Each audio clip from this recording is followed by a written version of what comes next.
Welcome in, everyone, to the Talkin Tide podcast on the Pigskin Podcast Network. I'm Chase Goodbread of NFL.com and Crimson Cover Television. I am joined, as always, by Travis Reier, the longtime senior analyst at BamaOnline.com. The Twitter feed, Talkin_Tide.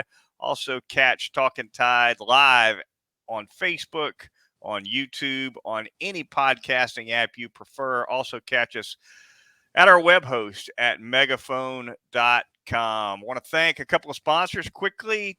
That would be Peterbrook Chocolatier of Tuscaloosa, North River Dental Associates, and DraftKings. We'll have a little bit more on them later in the program. As always, we recap Alabama's 33-18 loss to the Georgia Bulldogs in the college football national championship game in this episode of Talkin Tide. Talk a little bit of hoops on the back end of things. The Crimson Tide taking on Auburn at home. But, of course, the big news, Travis, Alabama goes down in the rematch to the Georgia Bulldogs, a game that looked like it might just play out with field goals for quite a while. And then, of course, in the second half, particularly late in the second half, all of a sudden pay dirt started getting hit quickly and more often by Georgia. It was a tough game, certainly, for the Crimson Tide to lose. But I tell you, to me, Travis, two things stood out in this win. One, I thought Georgia's red zone defense played a huge role in this game, right? Alabama 4 trips in the red zone offensively, turned away for field goals on 3 of those, the first 3 trips into the red zone. That was certainly a big factor. And then, of course, late in the game, Stetson Bennett kind of coming alive. Made all the difference in this one to me. Yeah, I mean, when you look at it statistically, Alabama total yards 399, Georgia 364. First downs, Alabama 22, Georgia 20. Third downs, Alabama 9 of 20, Georgia 4 of 12. And what's that they say about stats are for losers? Because Alabama actually ran nearly 30 more plays in the game, too, Chase, than did Georgia. 85 snaps for the Alabama offense, just 56 for the Georgia Bulldogs. But points, those are always kind of important. 27 of those for Georgia, including one on a non-offensive touchdown to pretty much end the game there in the fourth quarter. So the Dogs do get over the hump, and I agree. When it was on the line there in the fourth quarter, Alabama takes the lead following Bennett's mistake, or at least his forced mistake, with the fumble and the recovery there by Brian Branch for Alabama at the Georgia 16. Alabama finally cashes in on one of those red zone opportunities for a touchdown.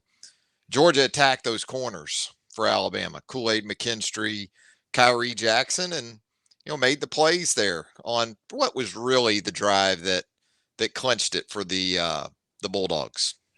There were times when it seemed like the moment was too big for Stetson Bennett. I mean, certainly early in the game, Georgia really could not move the ball. A field goal here and there, some punting here and there, but really, Stetson Bennett struggled in this game. Matter of fact, at halftime, the only completion he'd made over 10 yards was the 52-yard deep ball to Pickens. But other than that, it was 10 yards or less for every completion he had up to that point. But like you said, he came alive in the second half. He hit the deep ball on Kyrie Jackson for a touchdown, comes right back, hits Brock Bowers, who had a quiet game until that moment, for a touchdown that really put Alabama behind the 8 ball, put them down 8 with a couple minutes to go. But, it was a game that Alabama certainly had their opportunities, right? I mean, you had a couple of big drops in the game. I know Alabama fans are all over Ajay Hall for a big drop on a deep ball coming out of this game, although Travis Cameron Latou, who's been pretty consistent this year catching the football, he had a big drop as well in the end zone on a much shorter pass, but a big one where there was a little bit of a bust in the Georgia defense. He was open there for a second. I think Channing Tindall kind of blew a coverage on him, and ball goes through his hands, and N'Kobe Dean jumped right in Channing Tindall's face right after that one. And then the next play, Tindall gets a sack of Bryce Young to force a field goal try. So that was another missed opportunity for the Alabama offense. But look, credit to Georgia. Certainly played an outstanding game. They got to Bryce Young with the pass rush much better than they did in the SEC championship game. That played a big role as well. Yeah, and we've gone this far without even talking about Jameson Williams yet. And that was sort of impactful there early in the second quarter when you're, first round pick at the wide receiver position and the guy who went for nearly 200 against this Georgia secondary the last time they met leaves the game with what we've learned now from Adam Schefter and others, apparently an ACL, which you sort of figured that was the case just looking at the replay. And even in real time, you just had that non-contact injury sense about it. So Jameson, at the time of his injury, you're looking at 4 catches for 65 yards. So one of life's great mysteries. How much would his impact have made on this game? Hard to say. I thought Georgia offensively in the second half, because Alabama wasn't able to keep the pressure applied to Georgia like it would have liked to, I'm sure. Georgia was able to maintain its wits offensively, reaffirm its commitment to balance, and that's when you saw Zamir White and James Cook hit some big runs in the second half too. So whereas you give Stetson Bennett a lot of credit, it was actually, from what I saw, the Georgia run game that helped that offense settle in there in the third quarter. No doubt. 67-yard by Cook set up a field goal, if I'm not mistaken, for the Bulldogs. And then, of course, Zamir White, who was really a non-factor in the SEC championship game, he pounded out a lot of yards for Georgia. I think he had 80-plus rushing yards in the game for the Bulldogs and set up some second and shorts and really went a long way, I thought, toward, like you said, kind of stabilizing things for Stetson Bennett. Yeah, 135 rushing yards combined for Cook and White in the second half. So that's more along the lines of what Georgia football is about when things are going well on the offensive side. And, we talk about the corners for Alabama and McKinstry and Jackson, and they gave some things up, committed some penalties in the game, but run support from the Alabama secondary wasn't what it needed to be either in that second half. You had some safeties missing some opportunities against Cook and Zamir White in run support. McKinstry had an opportunity on Cook's big run to help clean that up before it got out the gate. So the front seven for Alabama for really most of 3 quarters did exactly what it needed to do. But really over the entirety there of the second half, Georgia's balance was problematic. Big, I thought, for Alabama in this game, Travis, was the defensive stop, a 3-and-out stop that they got following Bryce Young's first interception of the game. You really thought when that pick was thrown, set Georgia up with some outstanding field position, that might be a point in the game where Georgia could kind of break Alabama. But the defense holds. They get a 3-and-out right there, force a punt. And to me, that is as much as anything help keep Alabama right there in it. Yeah, I thought, again, defensively, Alabama really set the tone from the outset. Got the sack of Bennett on that opening possession from Christian Harris. And, again, stats can be deceiving. But 4 sacks in the game for Alabama, with all of that coming from Christian Harris and Dallas Turner, who was just tremendous over the second half of the season. We've talked about it. I think it was 8.5 sacks over his last 7 games of the season. 2 more in the game on Monday night. Christian Harris, I thought, played pretty well for the most part. Front seven wise, you were in good shape and even generated some pass rush, I thought, there more so in the first half. But for the game, 0 tackles for loss for Alabama's defensive front. So whereas they were solid in paving the way for the linebackers to do some of the things they needed to do, you didn't get negative play production from the guys up front either. No, you didn't. That Georgia offensive line, Georgia's big. They really on both sides of the line. Mm-hmm. And I Look, Alabama's big too. Look, Nick Saban's never going to get caught with an undersized team, but I thought Georgia was as big as any Alabama opponent I've ever seen. I mean, up front, they got particularly on the line of scrimmage, right? I mean, N'Kobe Dean, the linebackers aren't all huge, but I thought Georgia's size played a role. They were able to lean on Alabama some.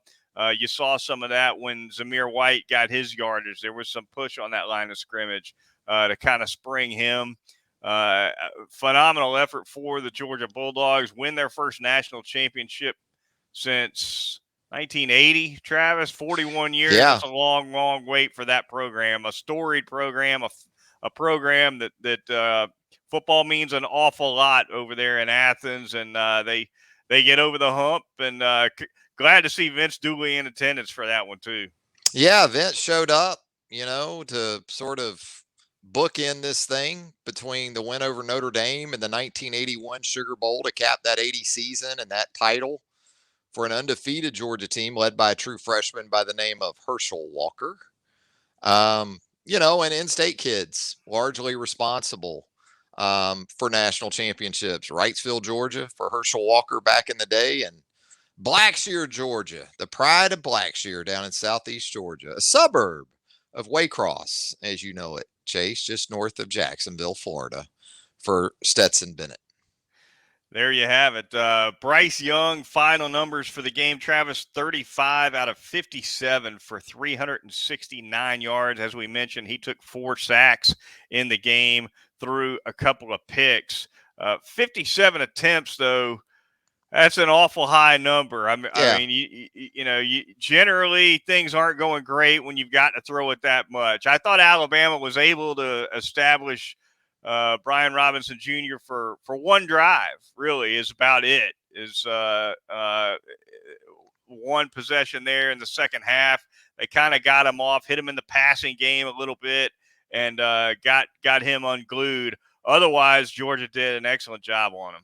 Yeah, they did. I thought Alabama did a better job in the second half of throwing the football to Brian Robinson. Maybe would have liked to have seen even more of that. I know you have to keep some guys in pass protection. I get that. But even on early downs, if you can't run it the way you would like to, throw it to the guy. He had 4 catches for 28 yards, all of that in the second half. But, once Jameson went out, separation for Alabama receivers across the board became really problematic. I mean, when you look at it for the game, 8 pass breakups by Georgia. And a lot of times you look at breakups and maybe half of those are from front 7 guys in the pass rush. Maybe they're getting hands in the passing lanes. But I'm looking at it and gosh, between the linebacker and DB levels, 7 of those 8 pass breakups came from either defensive backs or say N'Kobe Dean, who may have been in coverage on his. I'm not entirely sure. So that's a lot. And again, I think it speaks to the issues Alabama had getting guys open on top of trying to deal with that Georgia pass rush once Jameson Williams left the game. There's no understating Williams' value to the Alabama offense. There really isn't. And he became even more valuable when John Mechie went out for the season with his injury. But such a deep threat. Like you said, a guy that can get tons of separation. We saw him get all the separation in the world against Georgia in the SEC championship game. Got loose for a 40-yard catch on the very play that he was hurt on. That was the first time in the game that Alabama had really cut it loose deep and got Jameson Williams a big play. Like you said, a non-contact injury. You hate to see it. But what a phenomenal year for Jameson Williams on the whole, coming from Ohio State. Really hadn't done a lot for the Buckeyes when he came to Alabama. I think a lot of fans didn't know what to expect. He had a reputation for speed for sure, but I don't know that anybody expected anywhere near the production that he delivered for this Alabama team. And Nick Saban foreshadowed it, Travis, back in August in fall camp. He stood in front of that microphone and said, this is going to be a featured guy. That's what he said. And for Nick Saban to say that about a transfer, you kind of knew right there that at the very least, Jameson Williams was going to be a regular starter that would get targeted a lot. But he ended up being even more than that. Yeah, and you look at it for Alabama over the last 4 games of the season, the Crimson Tide didn't get more than a full half out of either Williams or Mechie in any of those final 4 games, because Williams went out in the first half with targeting against Auburn. Mechie goes out with the knee injury in the second quarter against um, Georgia Right. in Atlanta. Cincinnati, you don't have Mechie at all. And then you go nearly 3 quarters without both of them in the national championship game. So you went 3-1 through that stretch with that type of availability for your top 2 guys. That's probably not all that bad of a record, if we're being honest here. Alabama had to work for every yard in that national chain. You could kind of see it, particularly after Williams went out. You could just tell that Bryce Young was under duress. He was under pressure, obviously, not only from the Georgia pass rush, but like you said, targets well covered. Wasn't a lot for him to do. It was I thought, given the circumstances, particularly after Williams' injury, I thought Bryce Young did the best he could. Yes, he threw a couple picks. At the end of the day, Georgia was the better football team, and the Bulldogs got it done. So, Young comes back next year. Will Anderson comes back next year. And on the other side of our sponsorship messaging, we will discuss where Alabama sits coming back for 2022 and some transfer portal news and some things of that nature. Get to that and more here in just a few minutes. But first, going to thank a couple sponsors here on the Talkin Tide podcast. Going to start, as always, by telling you about North River Dental Associates, Dr. Jack Smalley. I was just there 2 days ago for my twice yearly cleaning. In and out of there in less than an hour, like always. They did a super job. No cavities, Travis. Give me an A+ for that. And of course, always a great experience over there at North River Dental. Cosmetic dentistry, pediatric dentistry, laser dentistry, every kind of dentistry there is. They'll get you taken care of. 1100 Fairfax Park, right off of Watermelon Road. The teeth whitening services, always popular as well. Also doing Botox and Juvederm treatments over there at North River Dental to tighten up those facial features. Give Dr. Jack's office a ring. The phone number 752-3506, or give them a look online at northriverdentist.com. It's North River Dental Associates. No cavities, you say? We can take care of that at Peterbrook Chocolatier. That's right. How's that for a segue? Actually, we have magic chocolate at Peterbrook. No cavities from There the you chocolate go. there at Peterbrook. It's magic. It's magical. Peterbrook Chocolatier at 1530 McFarland Boulevard North in the Indian Hills section of Tuscaloosa. It's almost time. It's always time for those hand-dipped chocolate strawberries. But you know what's coming up in almost exactly a month's time? That's right. Valentine's Day is upon us. And for your go-to source where those babies are concerned, well, of course, it's Peterbrook Chocolatier, because the chocolate hand-dipped strawberries at Peterbrook, when you ship them maybe from California or somewhere else, it's maybe been a couple of 3 days since those strawberries have been hand-dipped before they're shipped. Well, you go by Peterbrook, you order from Peterbrook. Those are going to be the freshest strawberries you're going to find anywhere. Valentine's Day coming up. Lots of great options there at Peterbrook Chocolatier, 1530 McFarland Boulevard North in the Indian Hills section of Tuscaloosa. Finally, going to tell you about our corporate sponsor. That would be DraftKings. A new promotion to tell you about. The NFL playoffs are here. The DraftKings Sportsbook, the official sports betting partner of the NFL, kicking things off with a huge offer. Counting down to Super Bowl 56, new customers can get 56-1 odds on any wild card NFL team to win their game. Simply bet $5 and win 280 in free bets if your team is victorious. So download the DraftKings Sportsbook app now. Use the promo code TPPN. That's the Pigskin Podcast Network acronym. Get 56-1 odds on any NFL team. Bet $5 and win $280 in free bets if your team wins. That's with promo code TPPN right now on Wild Card Weekend at the DraftKings Sportsbook, the official sports betting partner of the National Football League. Can't beat that deal, Travis. No, absolutely not. And we will dive right into a quick look ahead at Alabama football for 2022. Touch on some Alabama basketball as well. Travis, as we mentioned, the centerpiece of the offense, the centerpiece of the defense, Bryce Young, Will Anderson, both sophomores, both back for 2022. A great way for Nick Saban to get things started. Not that there aren't going to be plenty of areas that need addressing and rebuilding. Certainly the secondary looks like it's going to have some turnover, but not a bad place to start, Travis, with the Heisman Trophy winner on offense and the fifth place Heisman, not a finalist, but Will Anderson finished fifth in the Heisman on defense. Not bad starting there.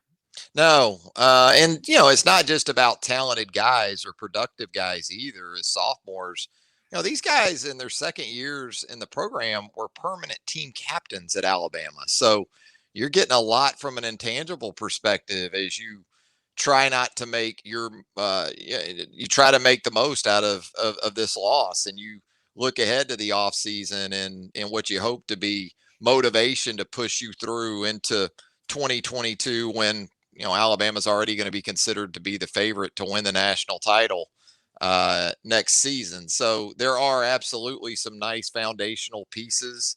Anytime you start with a quarterback, the caliber of Bryce, that takes care of a lot of issues. But they have some questions on offense with Evan Neal anticipated to move on to the NFL draft, the tackle position, wide receiver, waiting on some announcements, some decisions from John Mechie, Jameson Williams. I know we're going to talk some transfer portal. That thing swings both ways. It's been mostly what Alabama would like to hear to this point. Here in the last 12 hours or so, we've heard more about guys going out of the portal. So defensively, anytime you've got an edge defender and to combine him with a young player like Dallas Turner, when you have Anderson and those two, you're in good shape. But you also have some questions over there too. No doubt Turner and Anderson are going to give Alabama a serious 1-2 pass rush punch on the edge in 2022. Secondary, obviously, they're going to be replacing some guys. But, hey, look, Kool-Aid McKinstry got a lot of experience as a freshman, Travis. Mm-hmm. So it's even though you lose Josh Jobe, et cetera, and some other guys back there, McKinstry comes back with a lot of experience, and that secondary is going to be a key factor back there. Going to be a big year for him. Yeah, I mean, you took some lumps, down the stretch with Kool-Aid playing as much as he did. Did some good things too. Same thing for Kyrie Jackson in terms of limited experience, but you should be able to reap the rewards from that looking ahead to next season. And then you got a transfer that's in there, and Eli Ricks coming in from LSU. So that certainly augments that situation as well. And, safety is going to be interesting because Jordan Battle could be on his way to the NFL. You would think DeMarco Hellams comes back for another year. But even on the back end, as you outlined there, still some nice options to work with. Also, the return of Jace McClellan and Roydell Williams, a lot of eyes on that in the Alabama running game. Brian Robinson, of course, going to be moving on. He's accepted an invitation to the Reese's Senior Bowl, which we'll be keeping an eye on. That's going to be played a little bit later this year, February 5th, because that new 17-game NFL schedule pushes everything back by a week, including the Senior Bowl, the Super Bowl, etc. But Brian Robinson going to be down in Mobile for that first week of February. Jace McClellan, Roydell Williams lost to the season with injuries. A couple of very talented players. Hopefully they'll be able to get back, be ready to roll 100% by next August. The transfer portal, you mentioned, Travis, some names on their way out. Jaleel Billingsley, the tight end, not a huge surprise given the way his playing time went this season. He enters the portal along with Drew Sanders, quarterback Paul Tyson, offensive lineman Tommy Brown, and King Makuta as well. Sanders may be the biggest surprise to me in that group, Travis, although the way Dallas Turner kind of turned it on for Alabama down the stretch, perhaps not a huge surprise, but I didn't expect to see Drew Sanders moving on. Yeah, and I guess Christopher Allen technically could come back after going out with the foot injury in the season opener, but he's already, I think, a fifth-year guy that's had a knee and a foot. So at this point, I wouldn't think he would be back. But yeah, I thought Sanders was a little bit of a surprise as well. This is a guy that started 3 games. He was actually the next guy up after Allen went out, but Dallas Turner has certainly taken advantage of the opportunity with the negative play production, but not just that. I mean, we've seen Dallas Turner drop into coverage and do some pretty good things that Drew Sanders did exceptionally well, and Turner has an edge already in terms of pass rush, which is the money aspect of all that, as we know, at outside linebacker these days. So you still have Chris Braswell, you would think, in that mix, although, I wouldn't go as far as to say, okay, this is over. These are the guys that are hitting the portal. I'd keep my head on a swivel tomorrow. Yeah. Act like you're running down on a kickoff is what I'm saying. If you're an Alabama fan right now, head on a swivel, head on a swivel when it comes to your roster and your coaching staff, for that matter. Speaking of which, Jay Valai, Alabama cornerbacks coach, off to Oklahoma, going to be part of that Brent Venables staff with Sooners. Wouldn't be surprised at all, of course, to see Alabama lose some more assistants. Bill O'Brien, his name has been kicked around for more than one head coach. It's been kicked around, all right. More so by Alabama fans this year than even NFL teams or college teams. But yeah, kicked around. That's a great way to put that. Different ways. Been kicked around, yeah. You kicked around a little bit. You kicked them early, you kicked them a little bit yourself. Drinks are on the house. They're on the house.